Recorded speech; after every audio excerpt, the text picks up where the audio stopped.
You're now tuning into the third episode of the Free J-Rod podcast titled Kill Grandpa. The most important topic that was touched upon was the importance of taking care of victims, because victims are the ones that lose the most during crimes, so helping them find true healing is essential.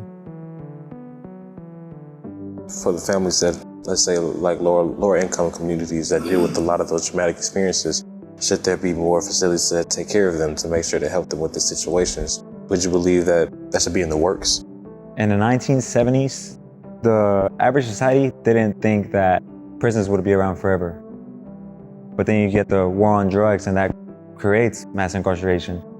And that's when police got a 90% budget and social workers got a 90% cut. I think we should reverse that or direct that in a different manner. Even the cops, I seen TED Talks about, one of the cops that I seen was talking about how they want social workers to help them out. They want to solve these problems because they know that they're not fully equipped with these people that are unpredictable, because a lot of the situations are unpredictable. I think we should have as much social workers as we have cops around the neighborhoods, and also change the narrative behind them. Because when you think of, as a kid, my parents would tell me, if the CPS comes, don't tell them you live here. That was something you were afraid of. But we need to change that narrative. They need to find a way to gain the trust, because it's not something we trust right now.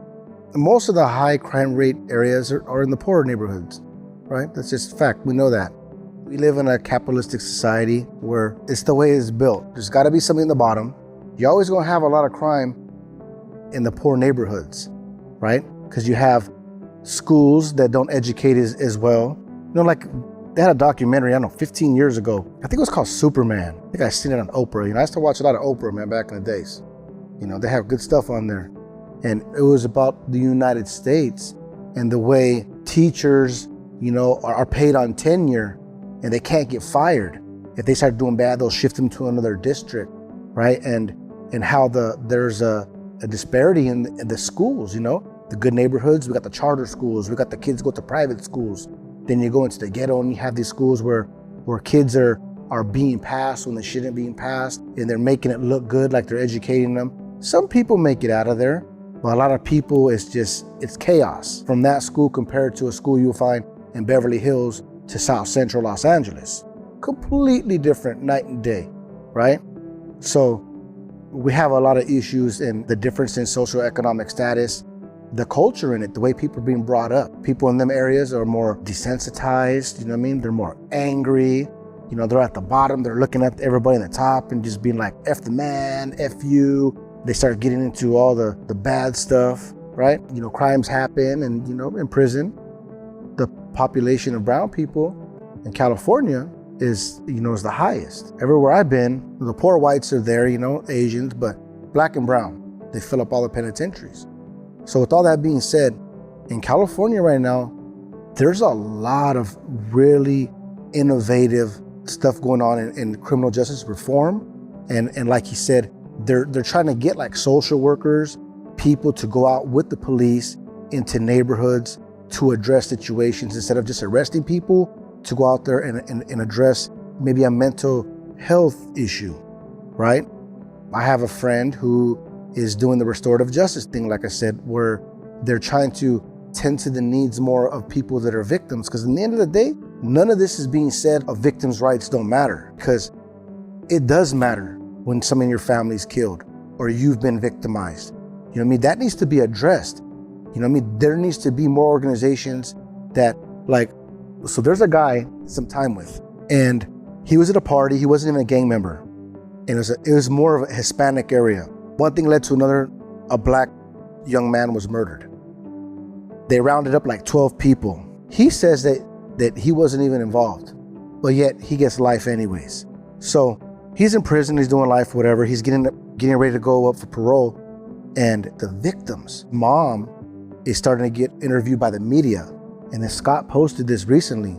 So my other friend met this lady, told me she was the most amazing person that he had met in his life. And he starts telling me about her from what she shared with him. She's totally pissed, right? Obviously. She had 2 sons murdered already. Now this guy's getting out who participated in the murder of her son. She's like, she don't like blacks, she don't like Mexicans, she don't like nobody. And so he takes her out for lunch. So this man's name is Javier Starring, right? He's like one of my heroes, I remember that name, you look him up. He has an organization called Healing Dialogue and Action. Worked in juvenile hall for 30 years as a chaplain, volunteering his time. So he meets with this woman, and he calls me and he's telling me, she's amazing. I want to hire her, but she has so much pain. He's telling me the story. So she starts sharing, about her life, being raped multiple times, just traumatic upbringing, and some of it probably trickled down that generational dysfunction into her children getting involved in gangs, and unfortunately, tragic endings to their lives, right? And he's telling me, look, we're gonna start this program where if a young man gets arrested for murder or attempted murder, violent crime, they want to send what they call wounded healers, people like that have healed from trauma, to accompany these people, these young men and women, through their journey of incarceration and help them through this journey of healing, ultimately, whether it's 5, 10, 20 years. So the Los Angeles District Attorney's Office, they're on board on this. It's all in the works right now. But he says, more importantly, we need to start accompanying the victims, because this lady, gets to my point, this lady, they only gave her like a couple $1,000s for like the Victims' Rights Fund. They have a Victims' Rights Fund that you can apply for money if something happens to one of your family members. They gave her like a little bit of money for the funeral expenses. They didn't do nothing for her. They gave her like a couple therapy sessions, and she was like so angry at the system. They didn't really do nothing. Her son was murdered. It all happened like in a couple months, and it was over. And good luck to you. So she's been sitting for the last 7, 8 years, festering on the injustice of the system, but now the injustice of this young man who was found suitable for parole, but the governor reversed his grant, which the governor can do in the state of California. So I think about her story, and it all comes back to where things are lacking in society right now. In the end of the day, I don't ever want to come across in any interview or anything I do not paying homage to the people that have been hurt, because I victimized a lot of people. I went to prison for attempted murder, so I didn't murder anybody, but I hurt people, you know what I mean? I shot 2 people, and I don't take that lightly and say like, oh, I didn't kill nobody. I used to when I was young and I didn't understand, and I felt like the system threw me away. I didn't kill nobody. Why'd they give me life? Why am I never gonna get out? When I look back, as I grew older and seen it, like the ripple effect is deep. When a crime happens, that crime affects a lot of people, and people don't understand that. We don't know how far the ripple can go, because you have like the cops that come, the ambulance, the fire department, the people that are at the hospital, the family, obviously, the victim, the family of the perpetrator, and then everybody who talks to somebody about it at work or family member, cousin. It goes and goes and goes so far, it could probably fill up a whole football stadium of people that are affected by one crime. And a lot of people don't understand that, So there needs to be more education on the ripple effect, what happens. We need more people to be involved with how victims are being treated, the resources. It's unacceptable for your son to be murdered and you're poor and you have not enough money to bury him. Unacceptable. There should be help there. There should be more counseling. There should be more social workers. In California, they're also doing a lot of stuff with the police officers, and even in prisons, a lot of people are getting on board on this social change. Like Scott's making movies like Just Mercy. Like Scott's smart. He's trying to bring these stories to a wide audience. So like, have you seen that movie? Just Mercy? I have. It's a true story. So that was his first movie that's coming out to wide audiences, so people can like, in other ways they wouldn't even know. They wouldn't know about these stories. So that's another way that these stories are getting out there. But it's like, in the end of the day, it can't just be having a small little group of people doing all this work, right? Right. In the end of the day, it goes back to what I said earlier, man. The human element is like in your heart, plain and simple, no matter what you are, color, your beliefs, political affiliation, anything. Like, do you care about people? Because if you truly do care about people, then you can find a way to meet some kind of common ground, even if it's not supporting people that have committed crimes. Like in some way you can play a role in a positive change. Even if you can't bring it to yourself to be like, oh, I support people that committed a crime and they should be given opportunity. Okay, what about you supporting people that have been victimized and go help on that end? It's all gonna connect in some way in that puzzle. You know what I'm saying? It'll all connect. That right there is the beginning of making change. It's the beginning. It's everything. I feel like the system has focused on tapping on that anger of the victims rather than, because the anger, it never heals. Like Martin Luther King says, hate cannot drive out hate, only love can do that. And that's the way I see that. They feed off of this anger of the victims' families, of course, justified anger, or give them the harsher sentence instead of using both of them to heal. And not exactly that person, but a similar person that has already learned from his mistake and speak to this person to understand the traumatic experience that this child experienced. And having victims that have healed as well to help other people heal. And that's what I understood from what we have the wrong, in a lot of places we have the wrong people in the wrong jobs for the wrong reasons, right? Because I've met some prison guards that were like, that pulled me to the side, like, what are you doing, man? And tried to like mentor me in a way. And then I've seen some guards that are so disconnected from humanity that they're like abusive, angry, and you'd be thinking maybe a lot of them got this job because they've always got bullied or whatever. Now they can take it out on somebody legally, right? And it makes me think of this, right? So this is a trip. I don't tell a lot of people this, but so when I go to my first parole hearing, after I have been incarcerated for 22 years. So I go to my first parole hearing, and at every parole hearing, there's a district attorney, either in person or on the phone. Everybody introduces himself in the beginning to get on record, because this is it's like a court proceeding. So at some point, they go to the district attorney and they get to make a statement, or they get to ask questions. And the district attorney, he starts asking me questions, right? Really bizarre questions. He started asking me, when did you get married? And like, what was your favorite class you took in college? And I answer all the questions, and we go on break. And my lawyer, I had a paid lawyer who was representing me. He's done hundreds of cases. He starts telling me like, that's strange, man. I don't get this. Like, why would he ask you that? And I was sitting there, I was thinking, I think this is the district attorney that convicted me 22 years earlier. So we go back into the hearing, and he says, I remember Josh. So boom, I was like, it's him. And he says like, you know, he's only been clean for a couple years. I don't know if that's enough for him to be released, but I don't do your job, so I leave it up to you. So he doesn't oppose me, but he doesn't endorse me, which they never endorse anybody. It just doesn't happen. But I thought I felt like he was a good man, right? Which is the point I'm gonna get to. I wrote him a letter. He didn't respond, but I remembered when I was going through my trial as a young man, that he was never like, he spit the facts of the case. He wasn't like, this guy is just a piece of crap. And, you know, so I just told him, I thank you for being just a good man.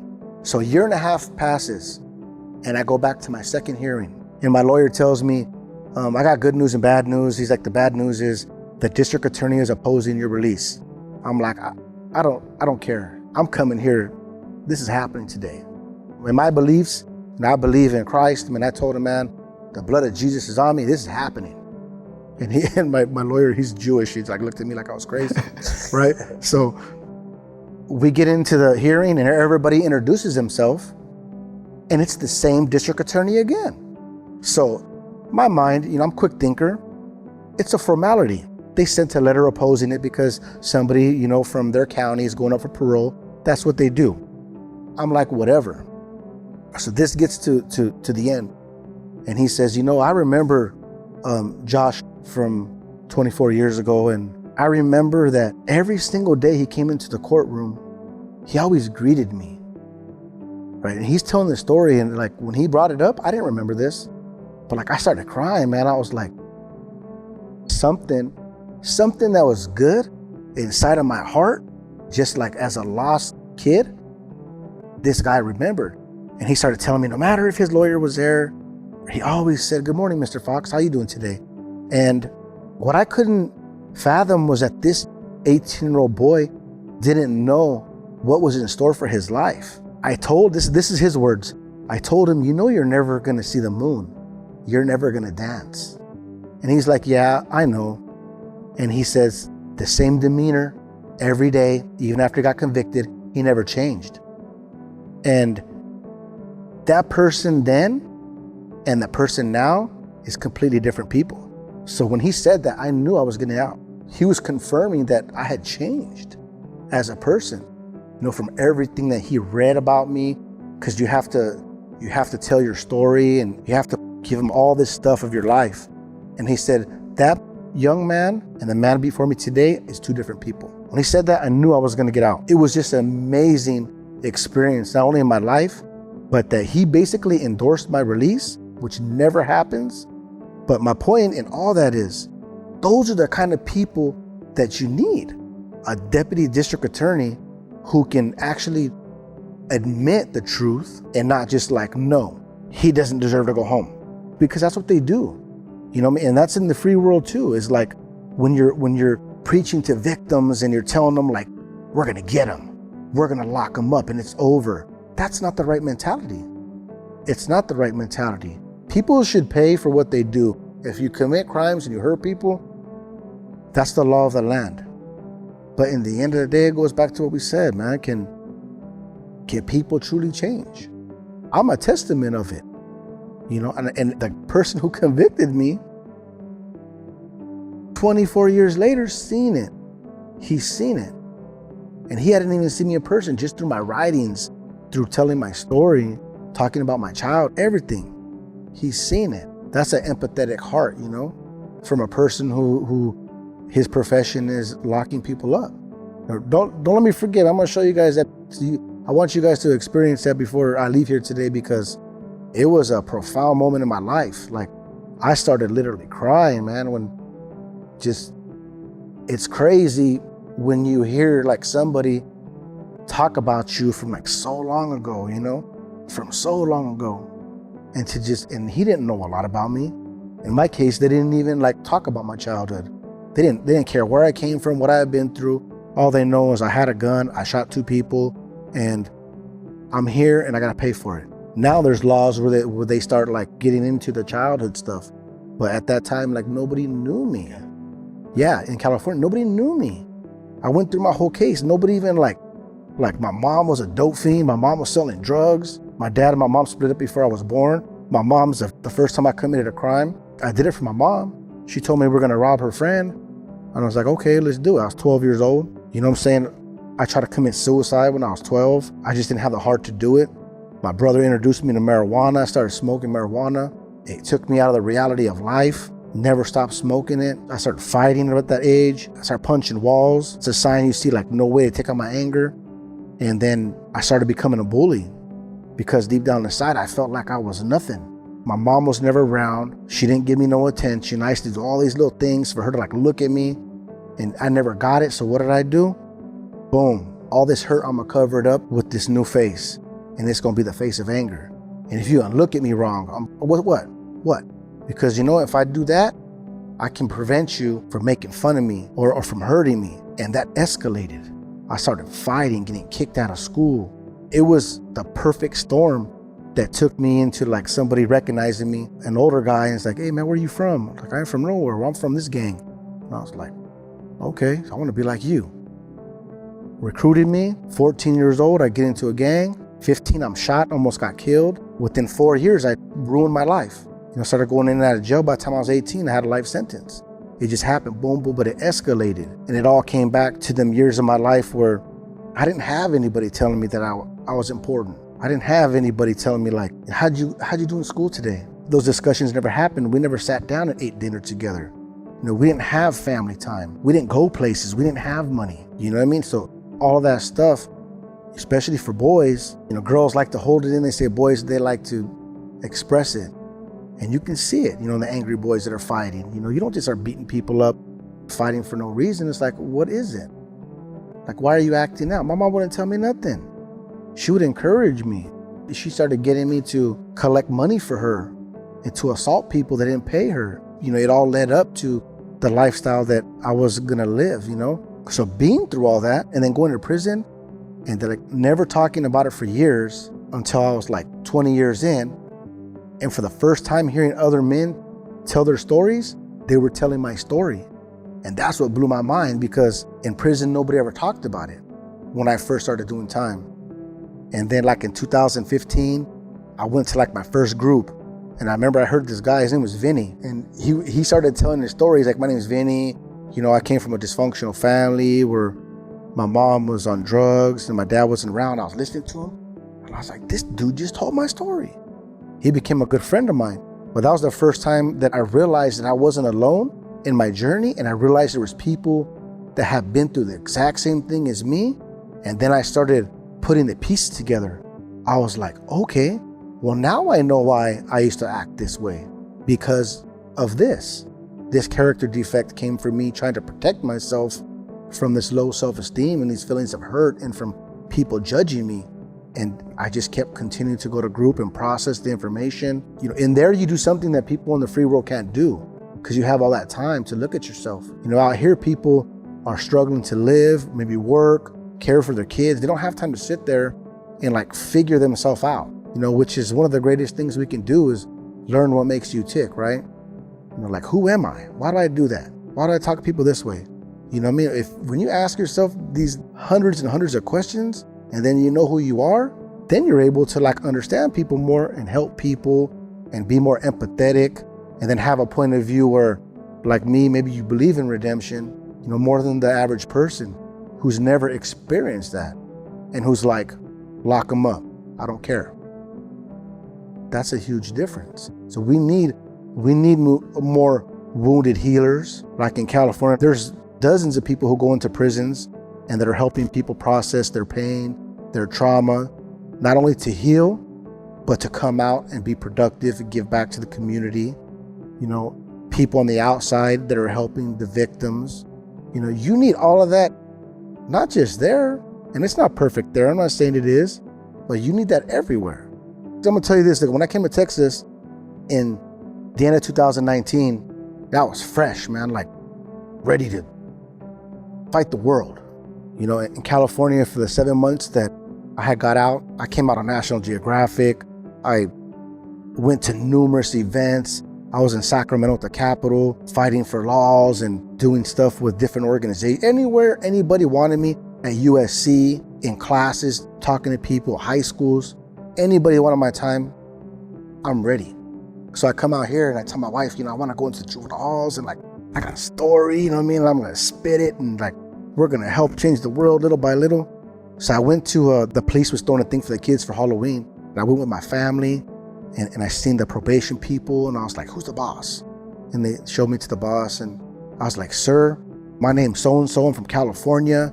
I did all this time, I was a troubled youth and I changed my life and I want to volunteer my time. He's like, well, take my card and call the number. I was like, okay, man, this is looking good. So the next day I call and they're like, okay, we're going to call you back. They're like, okay, well, they said you have to be off parole for 10 years before you can get into the juvenile hall. I go, what the hell am I going to do in 10 years? Who am I going to help in that time? In California, you can go back in immediately. If you have the right people helping you, you can go back in immediately on parole. They have people on parole right now working in the prisons, in the juvenile halls. Here, they tell me I got to wait 10 years. It's the landscape. How is that helpful? Because you know what? Texas, every other place, they need people like me. People that care, you know what I'm saying? Because ultimately, I know if I go help somebody that committed a crime and that has been through some trauma, if I help them, that helps the whole community. Not only does it help them heal, but it helps the community be safer. Because we can get somebody that can finally put it all together and understand the damage that they caused, the hurt they caused, and not do it again, and open up their heart to wanting to help. Yeah, and the power of that is just, when we were kids, we didn't look up to these lawyers, these engineers, these doctors. We weren't exposed to that.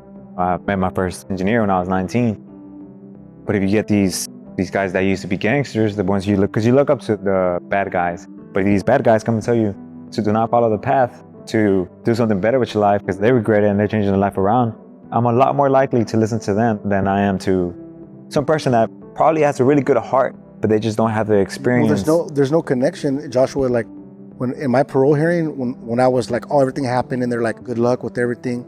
The commissioner, he told me, he's like, when you get out, go talk to them kids, because they ain't gonna listen to me with this suit on. They're gonna listen to you. And he told me that because they know the value in that. Because I can go see somebody and I could tell you, I'm not a psychologist, but the process you have to go through to get found suitable, you have to become a junior psychologist to really understand all the little roots that lead to that lifestyle. I can go see a kid and I can connect with them. I can connect. Like I asked you a couple questions, I can connect with you. Like, who's at home? Who'd you grow up with?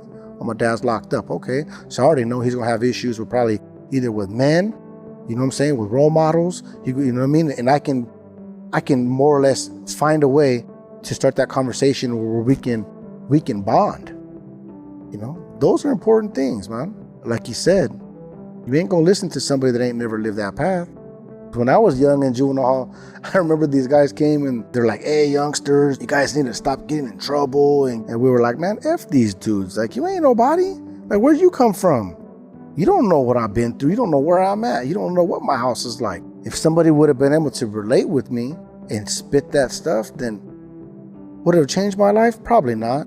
But if I would have had more time and they gave it to me, it probably would have got a lot of stuff out of me quicker. Because I never got that stuff out of me until I was, like late in my 30s, you know what I'm saying? Almost 40 years old. That's a long time for, people hold stuff for a long time. If you can't figure out a way to get it out or trust anybody, or nobody nurtures it out of you, then you're walking out here around the streets, man. We have a lot of hurt people in the world, man. You know what I'm saying? Yeah, I want to add to that. I feel like it's more because people are just passing hurt on like a disease. It's just once somebody gets hurt, whether it's relationships or just someone doing them wrong or neglected, just depending on the situation. A lot of people don't know how to heal. Like you said, they don't have that time to sit back and to think, okay, why am I acting like this? It's like it keeps going and on and on. And, even for individuals affected by the prison system, they don't have a chance to heal, get coming out. You don't have an opportunity to get a good job. You don't have the opportunity to vote. Coming out of the correctional facility is not really a free world. It still got that big old ball of the chain on it, but they don't know the both sides of the story. You said two important things, and before I forget, let me just tell you this, because you said two things. Now, I had life in prison. And Lorenzo had 10 years in prison. Our minds are completely different. Me is my only chance to change my life and get a second chance. Him, he knew he was going to get out. So he didn't put the work in that I put in to understand these things. Lifers in California have a low recidivism rate. They don't go back to jail. They don't. People that do 2 years, 3 years, like they go in there and do their little thing, learn some more criminal activity, and then they get out and they really didn't do anything to change their life. So you constantly see these people and then you see them on the news. Oh yeah, so-and-so got arrested for this. He has priors for this, and this. Right? So that's a problem.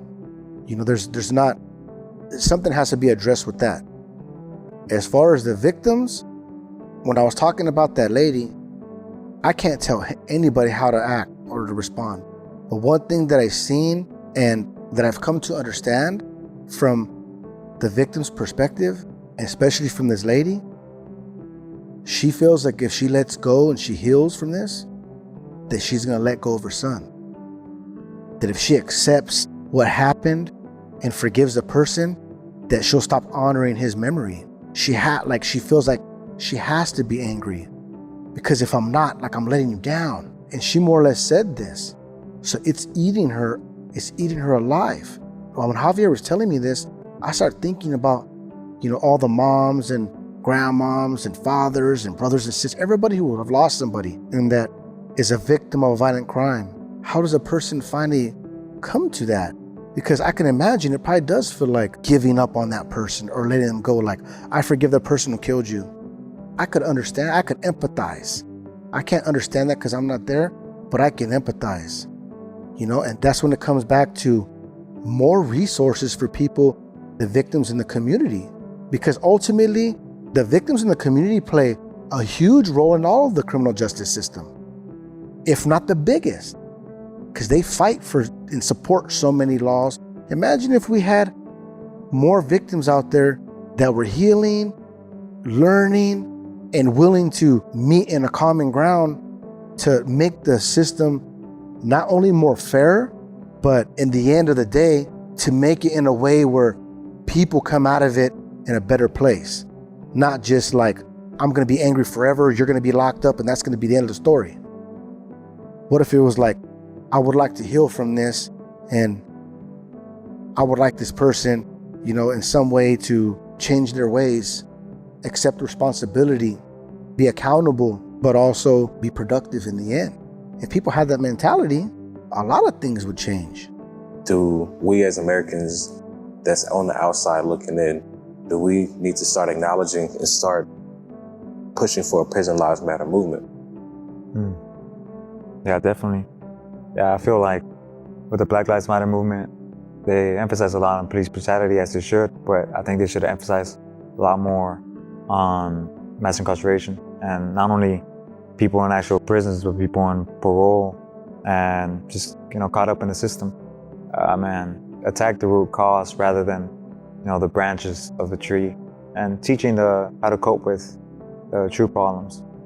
Like one example, which is a touchy one, I guess you would say. There's this kid, I'll tell you his story. So this is Dylan. Dylan's mother was a prostitute, and his mother was raped, and that's how he was born. His mom was white, and she was raped by a black man. His mom used to just lock him out of the apartment and just get drugged out for days, and the neighbors would care for him and his brother. His brother was a little older than him. He was about 6, and the brother was like 8. He said they went for weeks just surviving on cereal. Eventually, the CPS was called on them, and they went to go live with their grandparents. The mom was still around. This is the mother's parents. But since he was black, the grandpa felt some resentment towards them, to the point that he bought them Christmas. Yes, he got his brother's white. He bought his brother a Nintendo, and he got him a broom. That was his gift for Christmas. And then eventually, they were taken away from the mother, and the grandparents didn't want him because he was black. So they did a DNA test, and then they found the grandma on the other side, and the grandma took care of him. She was black. So while he was with his mother, he was just constantly abused. She would prostitute him, a child. It built a lot of trauma. So by the time when he was 17, he sexually molested, hurt people, which is terrible and is not justifiable, but it's traceable and it's predictable. For him, I can speak out for the lost child he once was, to reach out to these kids that are screaming out for help right now as he was. So him and Jonathan met whenever they were around 22 or 23. Jonathan, my brother, didn't know his case because that's not something you speak on whenever you're caught up with that. They were the church leaders for 3 years, and they're doing all these activities and leading all the seminars. So in the 3rd year, Dylan was having a sexual relationship with one of the guards. And the way my brother described it to me, how all that comes about, it's like, imagine this middle-aged woman that goes into a prison where in society, she's no longer that pretty woman that gets all the attention from these young men. She's just, older. But you go in here and she's gorgeous. She's the most perfect thing you've ever seen in your life. So she starts letting that get to her head. She starts wearing tighter pants, tighter clothes, nicer makeup, starts looking prettier, and walks herself in a different manner now. That starts escalating to sexual encounters and stuff. So we assumed Dylan and her were having a sexual relationship.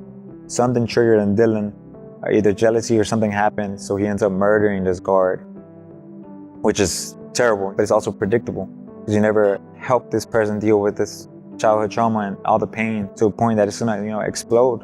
You force them to figure themselves out rather than you helping by using the system to reduce crime rate, not increase crime rate. So then Dylan's now facing the death penalty for that. His crimes aren't justifiable. I can't preach for that, but I can preach for that lost child that we need to save to prevent these issues. That's where we need to step up and find the root causes and find the answers, I don't think we're looking for all the answers as we should be. So my oldest sister, she played a role as my mother when all that occurred and my parents were dealing with their problems. She stepped up, just as my brother stepped up as well. She was sexually abused by my grandfather, who was in Mexico, which I didn't know for a long time, but when I found out, it arose deep hatred.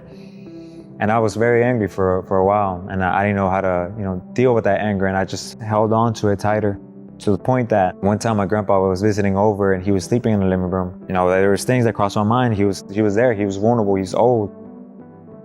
But what wounds would have healed? So my brother asked me to write Dylan. I started writing him like 5 months ago. It was hard to make that decision just because it's hard not to judge him upon his crimes. And even while writing it, even while reading his letter, it was hard to erase that. But talking to Dylan about his childhood put me in my grandpa's shoes, the traumatic experiences that occurred through his life as a child. Although he's very old, he's never gonna ask for forgiveness because he barely remembers. He's 80-something years old, he's just in that state of mind. But talking to a person like Dylan allowed me to find healing. My sister found peace within that, but she told me that, just, I guess because we're so close, it was interesting that I held more resentment than she even did, even though she was the victim. For being real transparent, I was a victim myself in my father's care.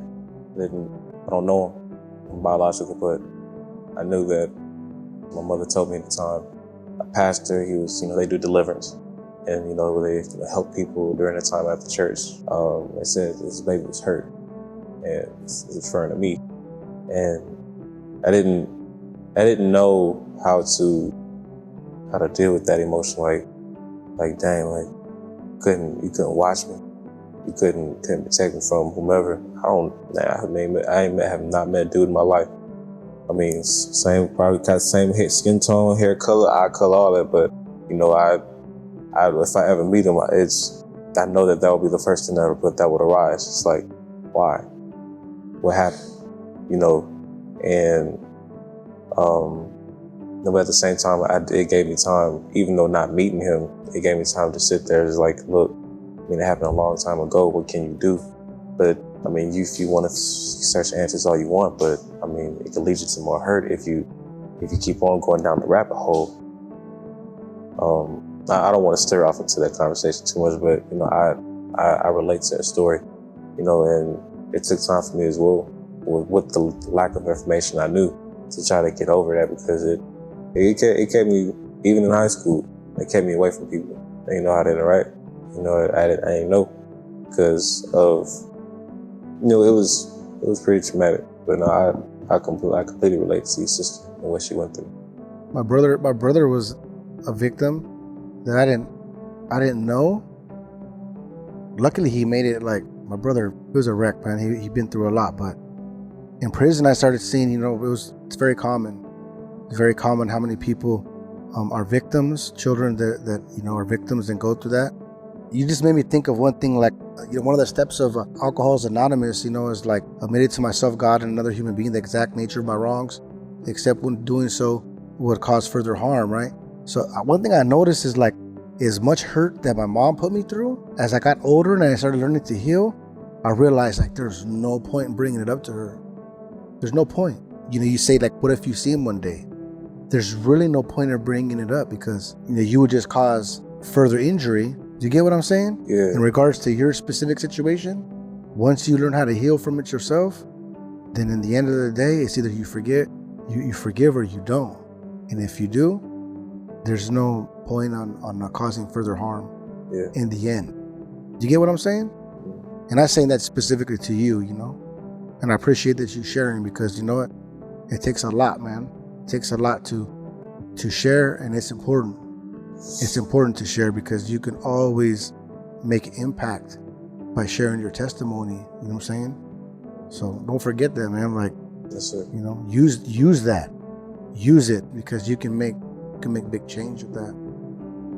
Yes, sir. I will. Thank you.